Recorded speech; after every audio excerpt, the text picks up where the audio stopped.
গৃহপ্রবেশ সিরিয়ালে আজকের পর্বে আপনারা দেখতে পাবেন ঋদ্ধি, সৌমিক আর আদি সবাই মিলে তুফানকে নিয়ে যাচ্ছে বাইরে। আর তখন তুফানের মা কান্না করছে আর বলে, তুফান তুই চলে যাচ্ছিস কেন? আমাকে ছেড়ে আমাকে একা করে কেন চলে যাচ্ছিস?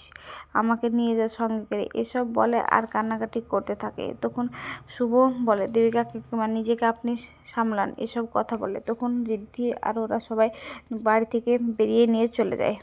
আর তখন সেখানে মোহনা আর মোহনার দাদা আকাশ সেন দাঁড়িয়ে থাকে।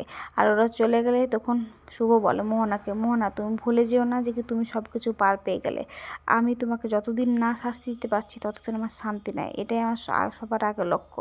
তখন আকাশ মোহনাকে বলে, মোহনা ঘরে চল, তোর সঙ্গে কিছু কথা আছে। অন্যদিকে দেখা যায় যে শুভ পুলিশের কাছে ফোন করে আর বলে সে যেখানে অ্যাক্সিডেন্টটা হয়েছে সেখানকার আমার সিসিটিভি ক্যামেরা চাই। তখন বলে আপনি কে কেন দিব? তখন শুভ বলে, আপনি ভুলে যান না আমি কিন্তু ওখানে রীতিমতো দাঁড়িয়েছিলাম, আমি কিন্তু একজন ওখানকার কথা বলতে পারবো, এসব কথা বলে। আর আপনাকে দিতেই হবে, এসব কথা বলে। তখন এখানে ডোনা ওর মেজো কাকিমনকে বলে, দেখছো আবার মোহনার বিরুদ্ধে কী সব ষড়যন্ত্র করছে। তখন ফোনটা শুভ রেখে দিলে সেখানে ওর কাকিমনি আসে আর বলে, শুভ একটা কথা বলি, তুই আর এসব ঝামেলায় জড়াইস না, আর তুফান তো মরেই গেছে, ওর সম্বন্ধে কিছু বলে কি কিছু পাবি? এসব কথা বলে।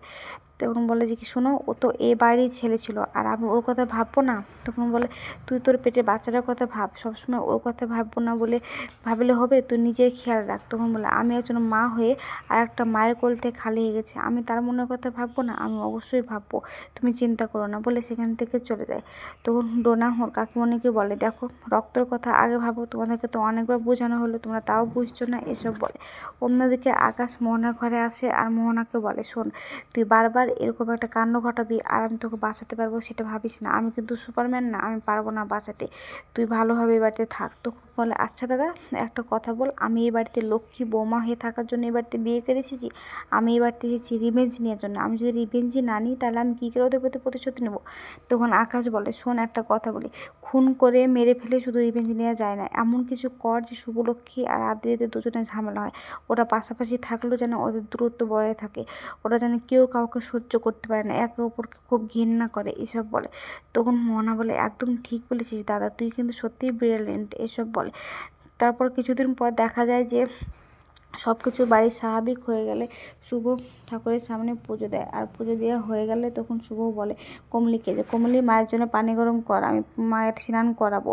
তখন শুভ বলে যে আজকে মায়ের স্নানটা করে দেওয়া উচিত নাকি? তখন ওর ঠাম্মি বলেন, শুভ যাকে ওর মায়ের সেবা করলো এই কদিন ধরে আর বাড়ির সমস্ত কাজ নিজে হাতে সামলালো, সত্যি আমি এমনি কি বলি যে শুভ আমার এই বাড়ির দশভুজা, ও সব দিকে খেয়াল রাখে, এসব বলে। তখন ওর মেজো কাকিমা বলে, ওকে বলার কী আছে, কমলিকে আমি যাচ্ছি পানিটা গরম করতে। তখন শুভ বলে, না না তুমি এবার যাবে কেন, কমলে কী করছে?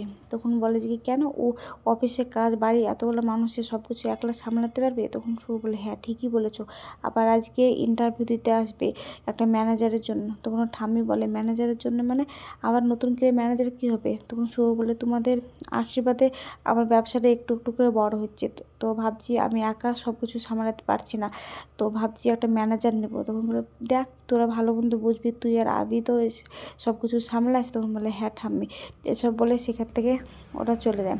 অন্যদিকে দেখা যায় যে মোহনা শুভ জিজ্ঞেস করছে ওর কাকিমণিকে, আচ্ছা অহনা কোথায়? তখন বলে, অহনা তো বাড়ির বাইরে গিয়েছে ওর বন্ধুর কাছ থেকে নাকি নোটস নেওয়ার জন্য। তখন নোটস নেওয়ার জন্য এত সকালে? তো হ্যাঁ।